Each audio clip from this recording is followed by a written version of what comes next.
Imagine you're just sitting in a room, the air conditioning is humming, and you're just hanging out while two veteran comedians completely unpack the chaos of the modern world. Right, like you're literally a fly on the wall. Exactly.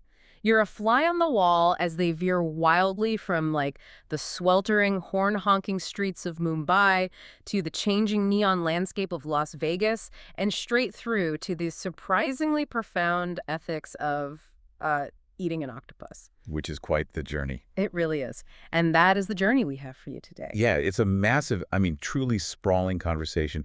We're digging into a 2-hour radio broadcast from May of 2026. Yeah. And this features the broadcaster Anthony Cumia, the comedian Jim Norton. Two guys who've been around the block. Oh, for decades. Yeah. And on the surface, you hear two old friends just bantering, throwing out dark humor, complaining about the logistics of travel. Like we all do. Right. But there is this current running underneath all of that. It really serves as a real-time snapshot of a culture that is just completely in transition. Which is exactly why we're unpacking it for you.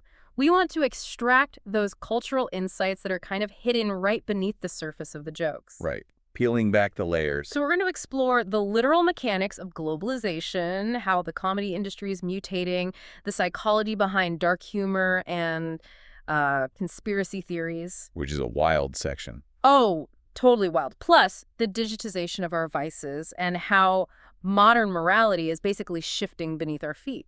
It's a lot of ground to cover. It is. But before we really get into the weeds here, a very quick heads up for you listening. Yeah, this is important. These guys touch on some really heavy, completely unfiltered, and highly politically charged stuff. Very raw commentary. Like city politics, social issues, modern identity. And to be crystal clear, we aren't here to endorse or take sides on any of the political viewpoints they throw out. Whether they lean left or right. Exactly. We are strictly acting as your guides on this deep dive. We're looking at the why and the how behind the things they're talking about. We're not advocating for any particular stance at all. Right? We just want to understand the sociology of the conversation itself. Because understanding the context is everything. So where are we actually starting this journey? Well, we start in the physical world. Let's look at literal globalization through the eyes of a touring comedian. Yeah. They get into this massive global comedy tour that Jim Norton went on, opening for LouisCK. Yeah, and the itinerary alone is just exhausting to even hear about. Oh, I'd be dead. They hit Romania, Bulgaria, Athens, Istanbul, Hong Kong, Japan. And specifically 3 major cities in India, right? Yeah, Mumbai, Bangalore, and Delhi. Exporting American stand-up comedy to a place like Istanbul or Mumbai is, it's essentially a real-time experiment in cultural translation. Because stand-up is so specific. Highly specific. It relies on shared language, shared assumptions, cultural shorthand. Yeah, like if you don't know the reference, the joke just dies. Exactly. So when Norton talks about opening his set in Istanbul, he mentions using this highly self-deprecating, almost insulting line about the audience coming to see, quote, garbage people. Which is crazy. I couldn't believe that worked. Yeah. He calls the audience garbage people, and they give him a standing ovation. It sounds like a terrible idea. How does a joke like that not start a literal riot? How does the nuance of American self-deprecation translate across a language barrier like that? Well, it translates because the underlying emotional tone of irony is surprisingly universal. Okay, interesting. Even if the cultural context shifts, people recognize the self-effacing posture. But the mechanics of the delivery absolutely have to change. How so? Norton notes that when they were in places like Thailand or Japan, they had to actively alter their pacing. They had to over-enunciate everything. Because normal Americans talk so fast. Right. In normal, localized American conversation, we drop syllables continuously.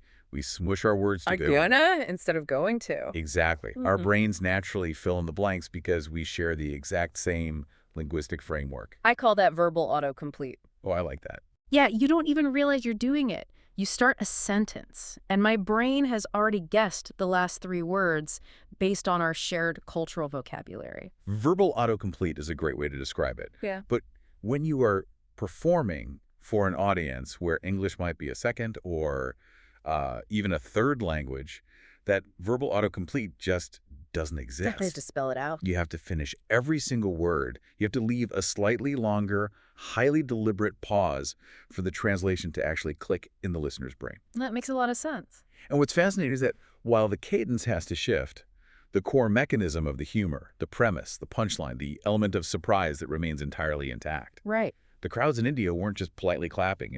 Yeah. They were deeply, genuinely engaged. Well, yeah, Norton mentions that 40 local Indian comedians showed up to the Mumbai show just to study the craft. Which is amazing. It is, but off the stage, though, they experienced some severe culture shock. Yeah, the real world outside the comedy club. Exactly. And it brings up some wild points about human adaptation. There's this moment Norton describes where he and Louis.CK are walking near their upscale hotel in Mumbai. Four Seasons, I think. Yeah, the Four Seasons. They step outside and they see two dead animals, a dog and a cat, just lying right there on the sidewalk in a busy, affluent area. And the detail that genuinely shocks them isn't just the presence of the animals. Right. It's the reaction or the total lack of reaction from Well, the locals. people are just walking by. People are standing around, chatting, drinking tea, completely ignoring the scene. Like it's totally normal. To the American comedians, this is a jarring anomaly. It demands immediate attention. Or at least some kind of vocal acknowledgement like, whoa, look at that. Yeah. To the locals, it is just background scenery. Right. Norton points out that in an American city, that would be a huge event. People would be freaking out. People would be pointing, calling animal control, pulling out their phones to record it. It perfectly highlights how our environmental conditioning basically shapes our baseline reality. Absolutely. What we consider an emergency is entirely dictated by what we are used to seeing every single day. It is a profound demonstration of the human brain's ability to habituate. Okay, unpack that a bit. Well, the brain is fundamentally a prediction machine. It filters out the expected, so it can focus its energy on the novel and the dangerous. So if you see it every day, it's not novel anymore. Exactly. In that specific neighborhood, the collective brain has learned to filter out that specific type of environmental chaos. Wow. It makes you wonder how much of our own daily reality in the West is filled with things that would utterly horrify a visitor from another century. Oh, totally. But we've just learned to casually step over it on our way to get a latte. Precisely, and that habituation really bleeds into their observations on Indian traffic. Oh, the traffic. They were terrified by it, but also oddly mesmerized. It sounds chaotic. It is. They describe a family of 4 balanced on a single motorcycle, no helmets, just weaving through highway traffic, and the constant nonstop honking. The honking is actually a brilliant microcosm of how a single action can mean two completely different things depending on the culture. It really is. Norton specifically points out that the backs of the large commercial trucks in India actually have signs painted on them that say, "Please honk." Which is just so backwards to us. Let me contrast that with American driving culture because the psychology is wildly different. Yeah, break that down. In the U.S., the car horn is a weapon. It is. It's an expression of pure, unadulterated anger. If someone lays on the horn behind you in New York or Los Angeles, it's basically an invitation to a fist fight. You're starting a war. Exactly. It translates to, you did something wrong and I'm furious with you. Right. But in this functional, egoless chaos of Mumbai traffic, a honk is just a spatial awareness tool. It's essentially automotive echolocation. I love that phrase, automotive echolocation. Yeah, the truck driver is saying, I have no mirrors, I have massive blind spots, and I'm moving slowly. Please make a loud sound so I know exactly where you are before I change lanes. So you've stripped the emotion entirely out of the action. Exactly. It becomes purely utilitarian. Norton notes that despite the deafening constant noise, there is no road rage. Nobody is yelling. Nobody is taking the honk personally because there's no ego attached to it. It's just geometry. Right. It forces us to realize how much intense psychological baggage we attach to a simple mechanical noise based entirely on our cultural programming. It's crazy to think about. And speaking of psychological baggage, let's talk about travel anxiety. Oh, boy. Because they share 2 incredibly intense transit anecdotes that completely strip away the glamour of a global tour. The realities of the road. Yeah. So first, they're flying from Istanbul to India, right after some serious regional bombings had occurred. The tension must have been sky high. It was. The airspace over Iran is closed. The conflict is highly active. They are flying way up and around the danger zone. And because they are on an airplane, they have 0 internet access. Which is terrifying. Put yourself in that position. I can't even imagine. You are in an aluminum tube miles above the Earth, completely disconnected from the global information network. You don't know what's happening below you. Right. Your only tether to reality is physically tracking your plane's little digital icon on the seatback screen, Just watching that little pixel crawl across the map. watching it skirt the edge of an active war zone. It highlights how entirely reliant we've become on real-time data to feel a sense of safety. We need to know everything instantly. When that umbilical cord to the internet is severed during a moment of geopolitical tension, the vulnerability is just overwhelming. It's pure, slow burn terror. Absolutely. And if that's psychological terror, the physical terror happens later on a bullet train to Kyoto, Japan. Oh, the food poisoning. Yeah, Norton gets severe food poisoning from bad sushi. We are talking standing up in a moving van, projectile vomiting out the window on the way to the venue. That is brutal. It's awful. He was so violently ill, he actually missed his first show in Japan. Which is a huge deal. Yeah, in the context of a highly structured, millions of dollars professional tour, missing a show is a massive deal. It grounds the entire lofty concept of a, quote, world tour in very stark, undeniable biological reality. Right, your body just says no. You can be a highly successful comedian, playing to thousands of people across the globe, orchestrating complex international logistics, but your entire trajectory can be completely derailed by a single piece of bad fish. It's so humbling. Your biology ultimately dictates your geography. That friction between the realities of the road and the business of comedy is so prevalent in this whole conversation. It really is a running theme. From adapting to the physical environments of foreign countries, they spend a lot of time analyzing how comedians must adapt to the rapidly mutating environment of their own industry back home. Right, because the ecosystem of American comedy is undergoing this massive structural transformation. Yeah. And they map it out by looking at the geographical rivalries. They break down the specific philosophies of New York versus Los Angeles versus Austin, Texas. I really want to understand how these cities actually dictate the art. Like, New York is painted as this harsh, unforgiving, but ultimately genuine environment. Very raw. The ethos is just to bust each other's balls constantly. If you aren't doing well, the other comics will let you know, usually through relentless public mocking. Right to your face. But there is a deep camaraderie built into that brutality. Because it demands absolute authenticity. The New York scene, historically anchored by places like the Comedy Cellar, it basically treats the stage as a gladiatorial proving ground. You survive or you don't. Exactly. Yeah. It's a strict meritocracy built entirely on immediate, visceral audience reaction. Okay, so then contrast that with how they describe Los Angeles. Right. L.A. has historically been viewed by East Coast comics as polite, but plagued by a systemic phoniness. Why is that? Because for decades, the end game in Los Angeles wasn't just to be the best stand-up comic. The goal was to secure a network television sitcom deal. Ah, the sitcom pipeline. Exactly. So the comics in LA were performing not just to make the audience laugh, but to impress the industry scouts and executives sitting in the back of the room. Right, you're auditioning every night. You don't want to offend the casting director who might hand you a $1 million development contract. Of course not. So the culture inherently becomes more cautious, more polished, and more geared toward presenting a marketable, universally palatable persona. The economic incentive completely structured the cultural behavior. That is fascinating. But the landscape has shifted. Right. And Austin, Texas has emerged as this new, massive third pole of American comedy. Really propelled largely by Joe Rogan and the migration of podcasters during the pandemic. Right. They bring up Austin, and it sounds like this promised land of free speech away from the coastal elites. But there's a catch. Oh, a significant one. While Austin presents itself as this anti-establishment haven, it has rapidly developed its own form of rigid tribalism. Okay, what does that mean? Well, the phrase woke right is used in the broadcast to describe it. Oh. Meaning, there is a new hypersensitivity and a strict adherence to a completely different set of ideological rules. So it's not a free-for-all. No. If a comedian violates their specific cultural orthodoxy, they are ostracized just as quickly and efficiently as they would be by the left-leaning gatekeepers in L.A. or New York. Wow. It proves a fundamental sociological rule. No matter where human beings gather, even in the name of utter freedom, we inevitably create in-groups, out-groups, and strict orthodoxies. The geography changes, but human tribalism is undefeated. Truly. What really struck me, though, is how the goalposts for success have entirely moved. Yeah, the whole industry changed. They discuss the absolute death of that network sitcom dream. Nobody is looking to be the next Jerry Seinfeld or Ray Romano with a massive syndicated cable show anymore. Because the traditional gatekeepers have been entirely bypassed. Right. LouisCK was actually an early pioneer of this.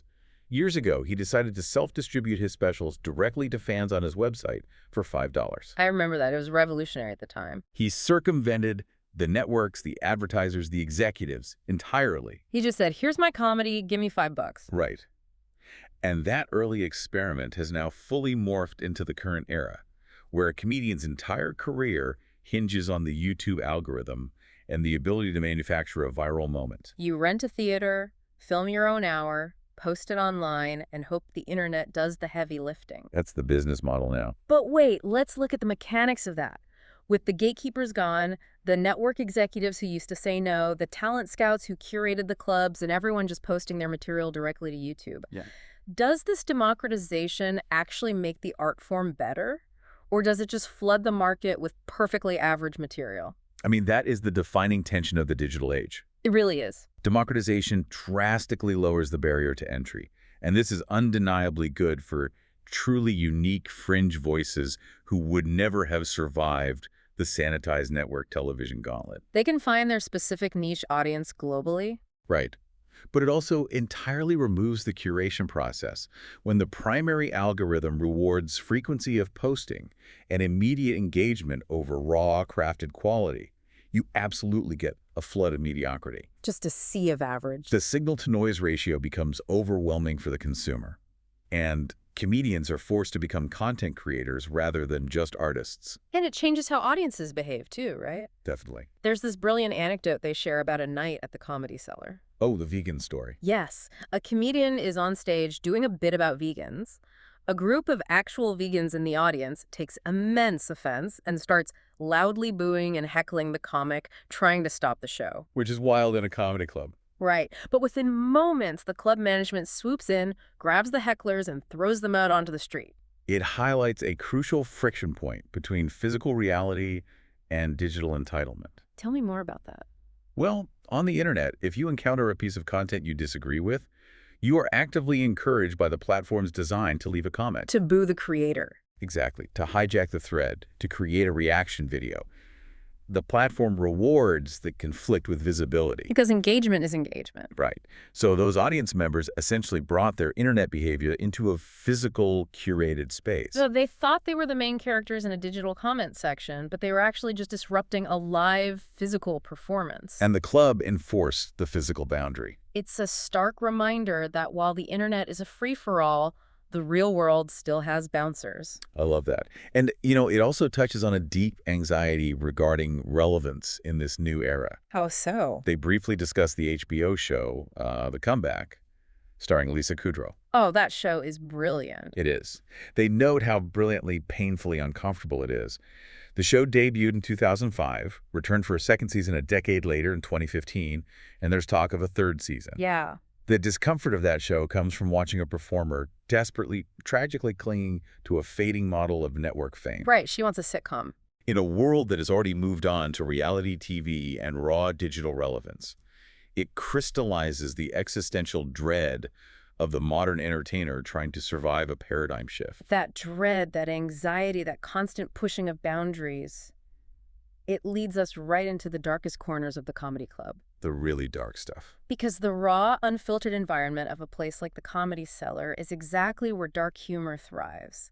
They spend a huge amount of time unpacking the psychology behind gallows humor, and right alongside it, the psychology of conspiracy theories. Why are we so fascinated by tragedy, by the taboo, and by secretive, horrific narratives? That's the big question. They explicitly detail moments when they found themselves laughing uncontrollably at the most heinous news stories imaginable. They bring up two incredibly dark examples. The first is Scott Peterson, the man who famously murdered his pregnant wife. Yeah. They recall doing radio song parodies about the tragedy back in the day, specifically mocking the gruesome detail that the bodies washed up in the ocean, using a deeply offensive phrase like bouquet of seaweed. Very tough to listen to. Yeah. The second example is the horrific case of Travis the chimp, a pet chimpanzee that brutally mauled a woman. They find it darkly hilarious that the victim's friend had brought a birthday cake and a toy to a wild, heavily medicated animal. On the surface, admitting you laughed at a chimpanzee mauling sounds completely sociopathic. It really does. But we have to look at the underlying psychological mechanism. Right. Why is laughing at a funeral a common, almost universal human taboo, yet it happens so frequently? Because it does happen. A lot. It operates as the brain's pressure valve. Okay, walk me through that for you listening. Mechanically, how does a pressure valve work in the brain when confronted with horror? Well, when we are confronted with profound tragedy, impossible amounts of cognitive dissonance, or sudden, overwhelming terror, the brain becomes flooded by stress hormones like cortisol and adrenaline. It's a fight or flight overload. Exactly. Yeah. And laughter, neurologically speaking, is a massive release mechanism. Oh, interesting. It signals to the pack that the danger has passed, or it provides a sudden burst of endorphins to chemically counteract the cortisol. Like a reset button. They explicitly compare this to the dark, morbid humor utilized by first responders, cops, EMTs, emergency room nurses. Oh, sure. If an EMT internalized the genuine emotional weight of every single car crash or tragedy they saw, they would be paralyzed by grief. They literally couldn't do their job the next day. Right. Precisely. For a first responder, gallows humor isn't a demonstration of a lack of empathy.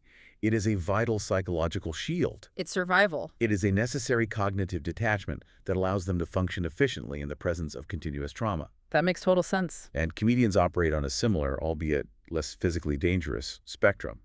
Their societal job is to process the anxiety, the darkness, and the unspeakable fears of society and transmute them into a sudden release of tension, a laugh. When they tackle a subject as horrific as a mauling, they are deliberately walking the audience right up to the absolute edge of the abyss, creating immense tension, and then pulling them back with a punchline. It's the thrill of the taboo. Exactly. But that requires a shared reality. You have to know the rules of society to enjoy breaking them.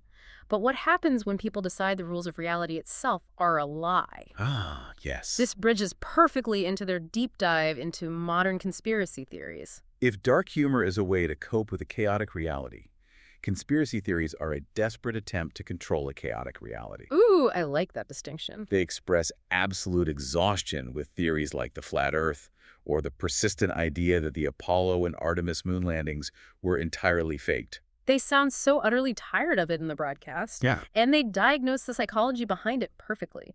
They argue that believing in these grand, sweeping conspiracies doesn't stem from a pursuit of truth. It stems from a desperate desire to be the main character. Main character syndrome is incredibly accurate. Let's look at the sociology of the modern world. The world is vastly complex, driven by massive bureaucratic systems, often completely random and deeply indifferent to the individual. It's scary. That is a terrifying reality for the human ego to accept. If the Earth is just a spinning rock and history is shaped by random chaos and slow institutional movements, you are very small. You're nothing. But if there is a shadowy, omnipotent cabal of elites orchestrating everything from the shape of the planet to space travel, and you have figured it out by connecting the dots on internet message boards, suddenly you are incredibly important. Right. You are the hero who cracked the Matrix. Exactly. You aren't just an average person paying a mortgage and sitting in traffic. You are the one awake in a world of sheep. That's the appeal. They completely dismantle the logic of the flat Earth theory by pointing out the staggering logistical nightmare of maintaining the lie. It's practically impossible. For the Earth to be flat, every single commercial airline pilot, every naval captain, every meteorologist, and every telecommunications engineer on the planet would have to be an active, willing, silent participant in a global deception. Tens of millions of people. The sheer scale of human competence required to maintain a lie of that magnitude across generations is mathematically impossible. Yeah. People can't even keep a surprise birthday party a secret for a week. That is the central, fatal flaw of almost all grand conspiracy theories. Right. They require an assumption of hyper-competence and flawless execution from massive organizations and governments that, in observable reality, are incredibly inefficient and prone to constant leaking. Look at the DMV. It's the exact same flaw with the moon landing conspiracies. I love the analogy to a bank heist here. Oh, this is a great analogy. Let's say NASA managed to fake the Apollo 11 moon landing in 1969. It's the perfect crime. They pulled off the ultimate cinematic illusion, fooled the Soviet Union during the height of the Cold War, and fooled the entire world. Okay, they got away with it. Why on earth would you then decide to rob the exact same bank 5 more times just to see if you get caught? It makes zero strategic sense. None. Apollo 12, 14, 15, 16, 17. They went back over and over again, involving thousands more contractors, more launch personnel, distributing hundreds of pounds of fake rock samples to universities worldwide. Right. And then, decades later, they launched the Artemis program to orbit the moon again. The risk profile is absurd. It's astronomical risk for a lie. If it's a lie, you declare total victory after Apollo 11, shut the program down, and never mention it again.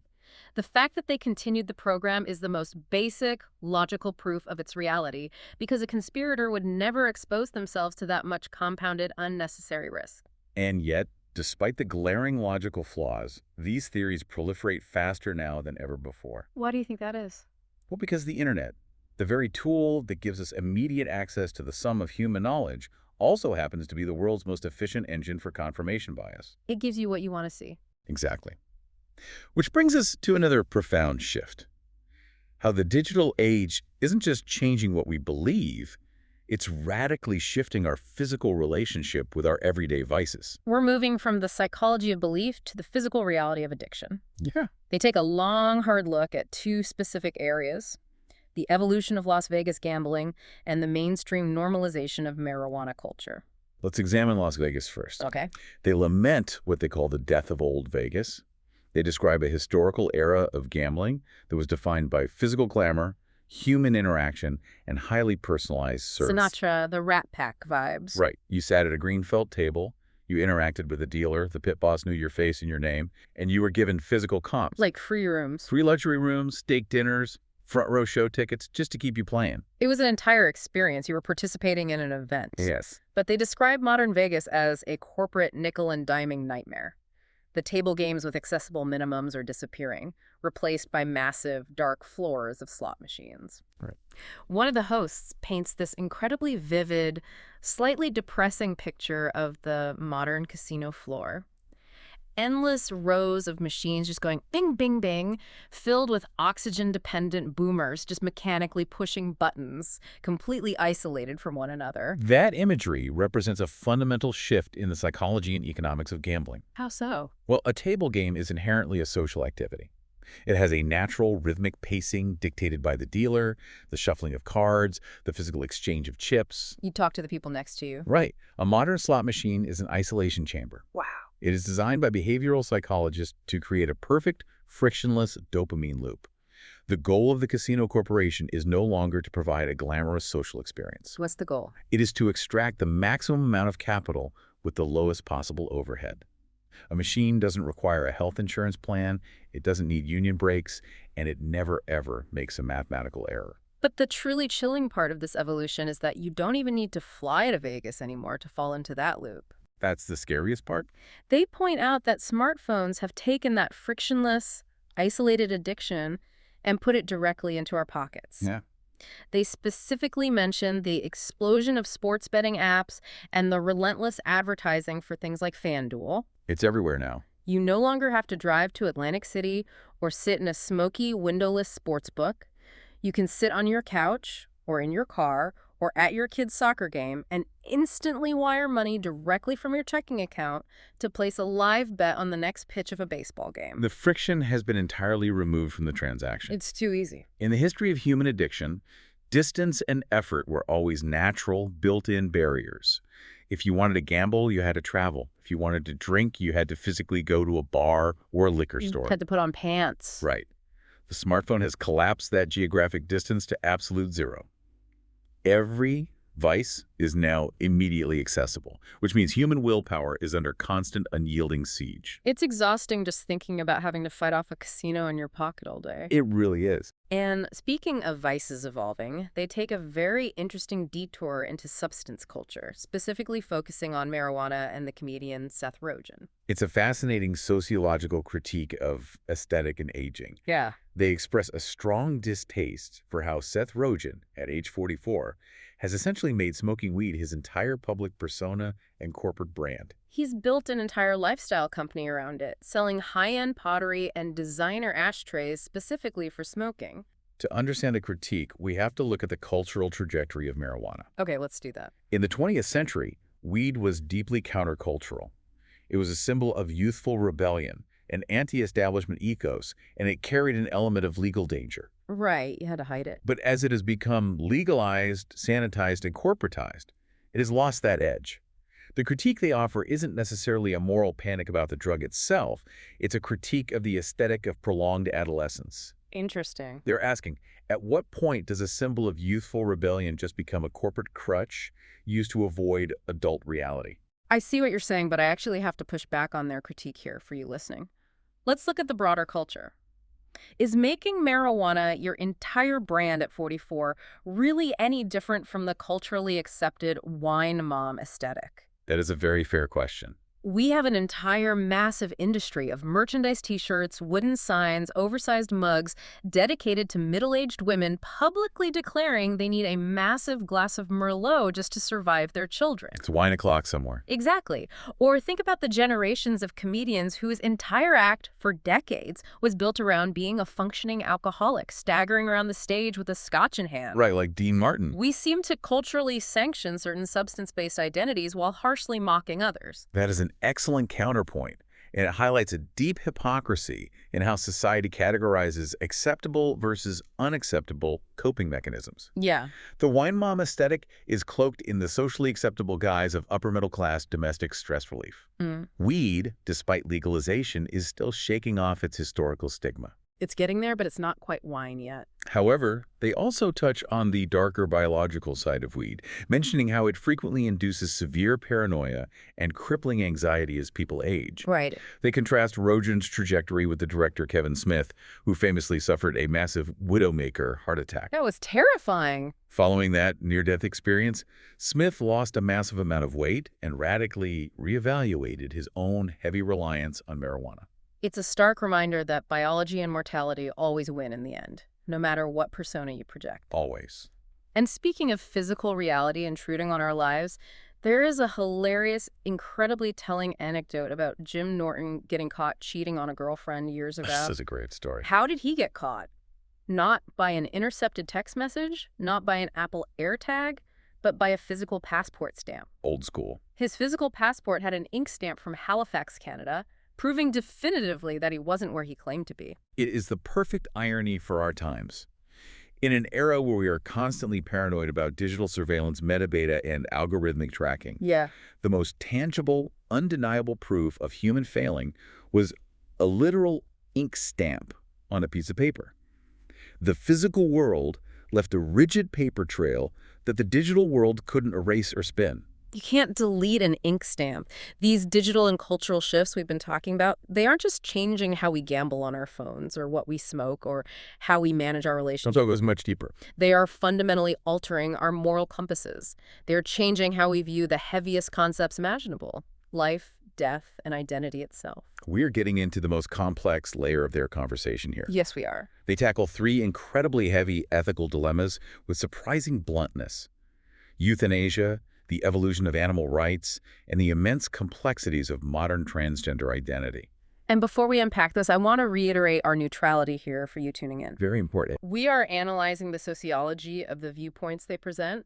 We are looking at the friction points of modern ethics. We are not telling you what the correct moral stance is. We'll start with the most striking example they discuss: euthanasia.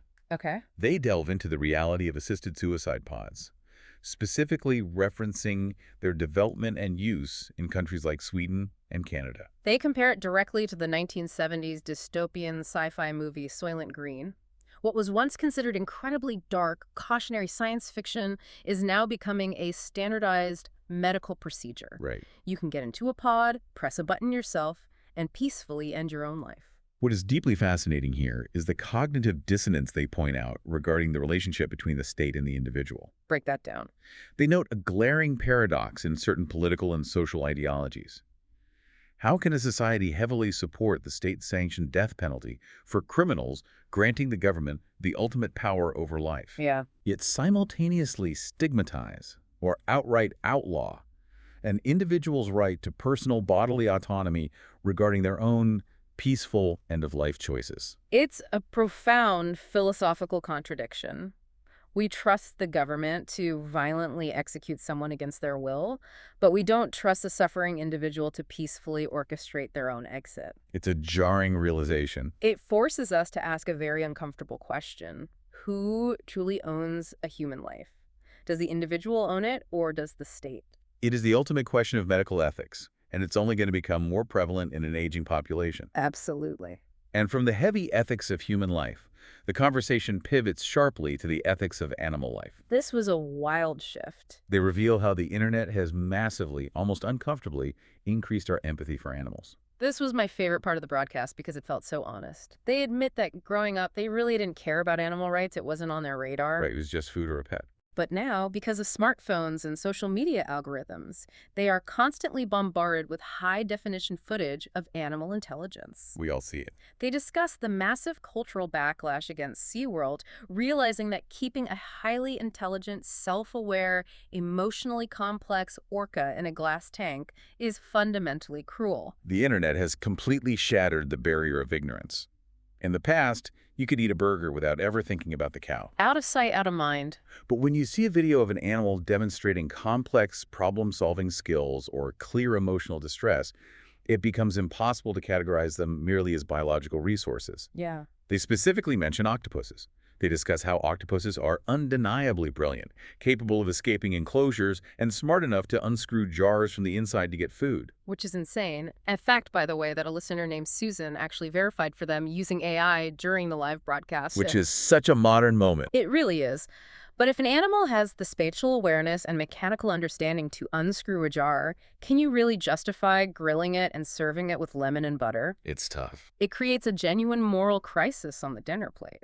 They also mention seeing videos of cows seemingly responding emotionally to a man playing a violin in a pasture, acting like giant grass puppies. It's adorable. But then they immediately contrast this newfound empathy with the horrific reality of the Yulin Dog Meat Festival in China, where dogs are systematically slaughtered for consumption. And here is where the dark comedy provides a brilliant, uncomfortable sociological insight. What's that? They admit to a brutal human hypocrisy. Our empathy is largely dictated by aesthetics. Cuteness. It is dictated by cuteness. Yes, they openly admit that cows are cute, but they're also delicious, so we compromise our ethics for a steak, we compartmentalize. We draw arbitrary lines. But then they bring up the otter. The sea otter is universally considered one of the most adorable animals on Earth. Yet one of the hosts jokingly describes the otter as highly slappable. It is an absurd, hilarious phrase, but it reveals a deep, uncomfortable truth about human nature. Which is? We do not possess a consistent, logical, moral framework for how we treat animals. Our ethics are a messy, highly irrational Venn diagram of perceived intelligence, agricultural utility, deep cultural conditioning, and physical appearance. A total mess. We construct arbitrary moving lines to allow us to survive and consume without falling into constant moral paralysis. So mechanically, what is the internet doing to us here? Does it force us to confront our ethical hypocrisies, like loving a video of a cow but still hitting the drive-thru for a burger?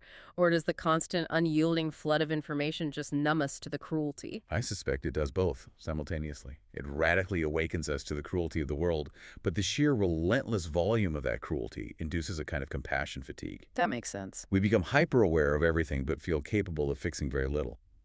Which brings us to the final, incredibly nuanced topic they grapple with: modern identity, specifically the cultural conversation around transgender issues. This is a highly charged cultural flashpoint. The context here is vital to understanding the tone. The comedian Jim Norton is married to a trans woman named Nikki. Right. So his perspective is not abstract, it's not theoretical, it is deeply personal and lived. Exactly. He breaks down his view, which attempts to draw a very specific line between what he sees as genuine transgender individuals, people experiencing actual debilitating gender dysphoria whom he fully supports and loves, and those who adopt the identity primarily as a social friend. He explicitly compares the current surge in trans identification among youth to the 2000s emo phase. Yeah. The argument being that in every single generation, teenagers and young adults who feel lost, marginalized, or unsure of their place in the world will naturally gravitate toward whatever the prominent countercultural identity of the moment happens to be. From a sociological standpoint, it is a sharp critique of how the internet accelerates and gamifies identity. Gamifies identity. I like that phrasing. The argument he presents is that a small percentage of the population has a genuine medical and psychological reality. But the internet has turned the language, the aesthetics, and the pronouns of that reality into a tribal marker. Right. It suggests that some people are gaming the system for social currency, or utilizing the identity as a shield to deflect criticism, because digital culture often rewards perceived victimhood and hyper-specific categorization. And whether you agree with that assessment or find it entirely offensive, it is undeniable that the internet has completely gamified how we present ourselves to the world. Completely. We are no longer just people interacting in a physical community. We are digital avatars, constantly updating our bios, our labels, and our aesthetics to signal exactly which tribe we belong to and which tribes we oppose. Is the ultimate commodification of the self. Yeah. And what makes this entire 2-hour conversation so compelling is how all of these seemingly disparate topics we've discussed actually connect to one another. They really do tie together. The through line is human adaptation. How are we as a species adapting to an environment technological, cultural, and moral that is changing infinitely faster than our biology can keep up with? It is genuinely overwhelming when you zoom out and look at the big picture for you listening. Think about the ground we've covered. It's a lot. We journeyed from the chaotic, horn-honking, egoless traffic of Mumbai to the cutthroat, authentic proving grounds of New York comedy cellars. Right. We've peered into the anxious, control-seeking psychology of flat earthers and witnessed the digital, frictionless death of vintage Las Vegas. Yep. We've grappled with the heavy ethical dilemmas of state-sanctioned euthanasia pods, the glaring hypocrisy of eating an intelligent octopus, and the incredibly complex ways social media is gamifying our modern identities. It is a profound reminder that history isn't just something that happens in textbooks or in the distant past. It is happening right now. All around us. It's happening in comedy clubs, on casino floors, and on the glowing screens of our smartphones. The cultural tectonic plates are shifting radically beneath our feet, and most of the time, we are entirely too distracted to notice. Which brings us right back to that room. Two comedians throwing out jokes, complaining about bad sushi on a bullet train, and inadvertently documenting the heavy psychological weight of the 21st century. It's quite the time capsule. It really is. We've seen how a smartphone can fundamentally change how we gamble, how the internet can shatter our ignorance regarding animal rights, and how social media can shape our very sense of self. Yeah. As you go about your week, ask yourself, are you driving the culture you consume, or is the culture driving you? Are you the one pushing the buttons, or are you just sitting in the pod? Oh man, that is a dark, perfect place to leave it. Thank you for joining us on this deep dive. Yeah. We'll see you next time.